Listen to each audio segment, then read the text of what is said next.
everybody, welcome back. Thanks for joining in to another great cooking episode. Today I have a fabulous recipe that's actually in my new cookbook.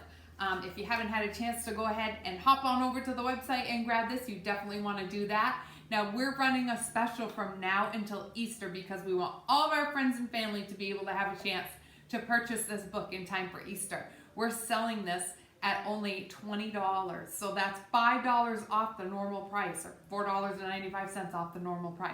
And we'll ship it to you for free. So that's the good thing. Or if you live locally, we'll definitely deliver it. Like usually within 24 to 48 hours, you usually get it. So Dee's Pantry Cookin', DSPantryCookin.com. Go on over, purchase yourself a copy. This recipe today is, I believe, on page 40 of the book. Yeah, 40.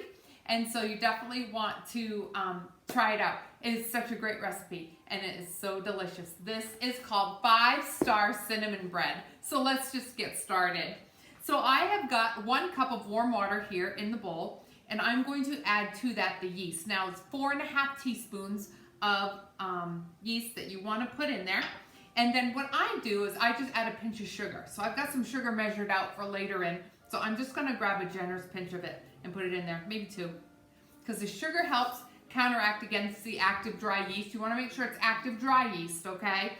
And you're just going to go ahead with a little whisk, and you're just going to put it right in. Now make sure that water's good and warm. It doesn't have to be hot, but warm is really good because that just starts all the activators for the yeast to get going.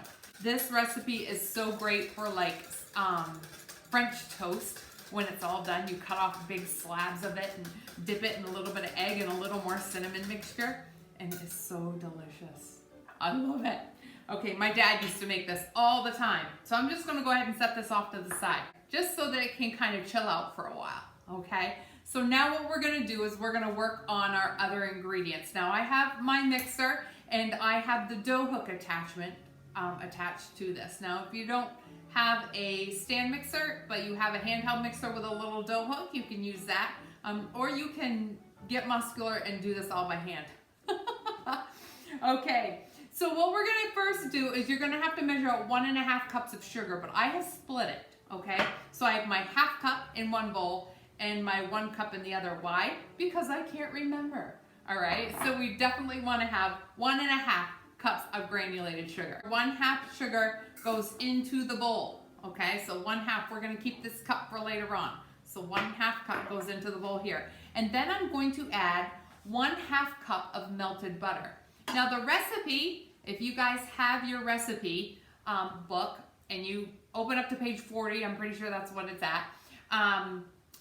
It says 1/2 cup plus 2 tablespoons. Well, you notice I didn't dump it all in there. I still have some in there, okay? This is going to be saved for later on once the bread is completely finished. So I don't need to use this again. So I'm gonna set that right off to the side so I remember that I am all set there. So I have 1/2 cup, which is 1 stick, okay, of butter that goes in there.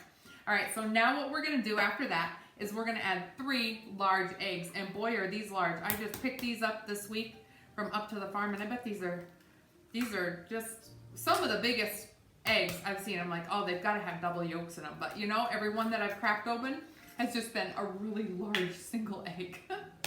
So I just love getting these because they're just so nice and fresh. And they're great. I just made up a whole dozen of boiled eggs for the week for lunches. So I am so excited. All right. So 3 large eggs go right into the mixing bowl there.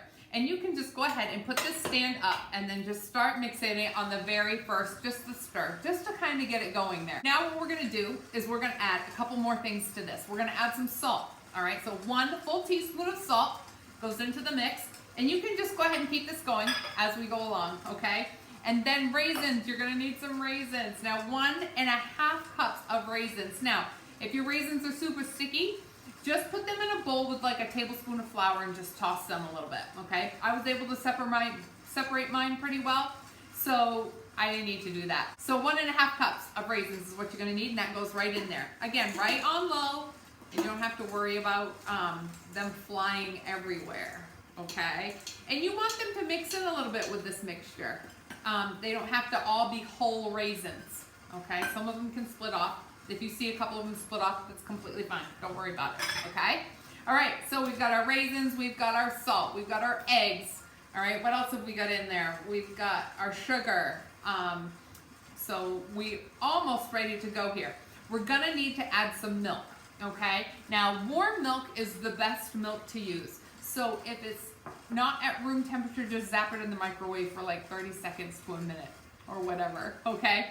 So 1 3/4 cup of milk, okay? But we're only gonna use just part of it right now, and then we're gonna save the rest of it for later. We're gonna use 1 1/2 cups in the mixture right now, and we're gonna save the other 1/4 cup for later on, okay? So I've got my cup mixture right here, all right? So I'm only gonna use, remember, 1 1/2 for right now. So I'm just gonna dip in a little bit, and I'm gonna do 1/2 cups at a time. Now I've got my 1 cup mix, and I've got little marks on the inside of this cup, so it tells me when it's at 1/2 cup. So I'm gonna go ahead, I'm gonna put 1/2 cup in there, and then what I'm gonna do is I'm gonna start alternating here, okay? So I'm gonna alternate the flour and the milk, but first, before I start doing that, is my yeast is all ready to go. You see that? It has like foamed up, and it is just perfect. So I'm gonna go ahead and I'm gonna dump that yeast mixture right in there. And then what I'm gonna do is, in this humongous bowl has 8 cups of flour. So you're gonna need 8 cups of flour because this recipe makes 3 loaves. Okay, so if you want to cut this in thirds, you can, if you only want to make 1 loaf. But who only can eat 1 loaf of cinnamon raisin bread? Not me. Yeah, 3 is going to be perfect for me. All right, so I have got, what I'm going to do now is I've already got 1/2 cup of milk in here. I've got 1 cup to go, okay? But I'm going to start adding the flour in there, okay, in little bits and pieces. So I've got my 1 1/2 cup of dry, my dry measure. And I'm just gonna go ahead and I'm gonna sprinkle this in. You can use a spoon if you want to. Usually when I get a little bit lower, I'll switch off to the spoon. But the reason why we do this is so it doesn't go everywhere, and also so the mixture gets incorporated really well. So I'm gonna keep going. I've got 1 cup of milk left to use, and I've got a good probably 6 1/2 cups of flour left to use. So I'm gonna keep alternating these back and forth, mixing the milk, mixing the flour back and forth until it's all incorporated. And then we'll be right back and you'll be able to see the dough all finished. All right, guys, we're about halfway through this process. I'm putting in my last 1/2 cup of warm milk, okay? So I've got that little bit left that I'm gonna need for later, all right? So you wanna hang on to that, okay? And then I've got just a little bit of this flour left. Now you notice I've switched over to a bigger spoon. When it gets down a little bit, I'd like to switch over to a spoon just so I have a little more control over it, and just so I can drop little bits in there if I need to. Just because once so much, I mean, you've all had this happen. Once you get the mix up so high, any little bit of dry substance you put in there is just gonna go everywhere, right? So this is why towards the end, I start getting a little more patient with my mixture, and I just use the spoon and it just works perfectly. Now what we're gonna do is, after all of the flour is in here, I'm gonna let this mix. Now I have not increased the mix speed at all. It has stayed right on the lowest setting, okay? And that's what I keep it on a lot with my breads. I don't need to mix with any eggs or any sugar or anything like that together, okay? So this is just going to knead for probably about 3 minutes or so until it all incorporates really well together. And then we're gonna take it out so that you can see the consistency before we start to let it rise. All right, guys, this has been mixing for just about 3 minutes. It looks just perfect. Now, if your dough seems like it may be a little sticky or a little dry, then just kind of compensate with the either or, okay? Maybe put in another couple tablespoons of flour if it seems really sticky for you, or if it's really, really dry, maybe add just a little bit more of your milk in there. Maybe you didn't add quite the 1 1/2 cups. Maybe you've got a little bit more than the 1/4 cup sitting in your dish. But you definitely just want to gauge it. You guys know how bread feels, okay? So if it's too sticky, you're gonna know for sure. All right, so I'm gonna go ahead. I'm gonna take this dough hook off, and I want you to see the dough. It looks wonderful. Now this dough is going to be, it's going to be like regular bread dough, okay? It may be a little bit on the stickier side, but not much at all, okay? Not so much that it's just gonna be sticking to everything. Now, I'm gonna take this out so you can see it. And there's quite a bit right here, okay? So it has a great consistency to it. You can, if you wanna knead it a little bit with a little bit extra flour, you can, but I think mine is all good to go. So I just have a little bit of vegetable oil here in my little clear bowl, and I am just going to use my hands and just kind of mix that around in the bottom.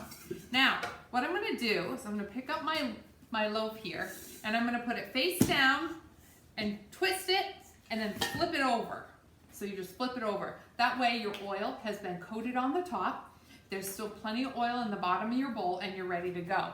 Now you need to create some sort of a proofing station for this so that the bread will rise nice and even, and no cold air will get at it. You need to almost create what the bakers have in their bakery. They have what are called proofing ovens, and they have these ovens that are basically steam ovens, and they just make all their donuts and pastries and all the yummy stuff that we eat rise just perfectly. So I'm gonna create my own. My oven is on, and I've already preheated that to 350 degrees. So, and it's not too cold today. I mean, it is cold a little bit, but it's pretty warm in here. The sun's out, so the sun's shining through the windows, so the kitchen warms up pretty good. So I'm gonna go ahead, I'm gonna just take some plastic wrap here. You can use a dish towel or a terry towel if you want to.